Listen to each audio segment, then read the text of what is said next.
Breaking news చూస్తున్నాం. BRS MLC కే కవితకు సుప్రీంకోర్టులో భారీ ఊరట లభించింది.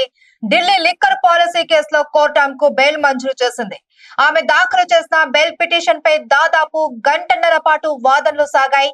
ఇరుపక్షాల వాదనలు విన్న తర్వాత జస్టిస్ బిఆర్ గవాయి, జస్టిస్ విశ్వనాథన్లతో కూడిన బెంచ్ కవితకు బెయిల్ మంజూరు చేసింది.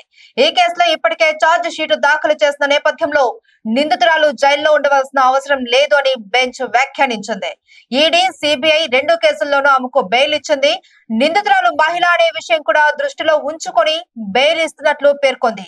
ఇక దీంతో 5 నెలలుగా తీహార్ జైల్లో ఉన్న ఎమ్మెల్సీ కవిత నేడు బయటకు రానున్నారు. కాగా ఈ కేసులో కవిత తరపున సీనియర్ న్యాయవాది ముకుల్ రోహత్గి, ఈడీ తరపున ఏఎస్జీ వాదనలు వినిపించారు. బీఆర్ఎస్ ఎమ్మెల్సీ కే కవితకు సుప్రీంకోర్టులో భారీ ఊరట లభించింది. ఢిల్లీ లిక్కర్ పాలసీ కేసులో కోర్టు ఆమెకు బెయిల్ మంజూరు చేసింది.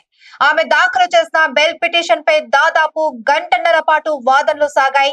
ఇరుపక్షాల వాదనలు విన్న తర్వాత జస్టిస్ బిఆర్ గవాయి, జస్టిస్ విశ్వనాథన్లతో కూడిన బెంచ్ కవితకు బెయిల్ మంజూరు చేసింది. ఈ కేసులో ఇప్పటికే ఛార్జ్ షీటు దాఖలు చేసిన నేపథ్యంలో నిందితురాలు జైల్లో ఉండవలసిన అవసరం లేదు అని బెంచ్ వ్యాఖ్యానించింది. ఈడీ, సిబిఐ రెండు కేసుల్లోనూ ఆమెకు బెయిల్ ఇచ్చింది. నిందితురాలు మహిళ అనే విషయం కూడా దృష్టిలో ఉంచుకొని బెయిల్ ఇస్తున్నట్లు పేర్కొంది.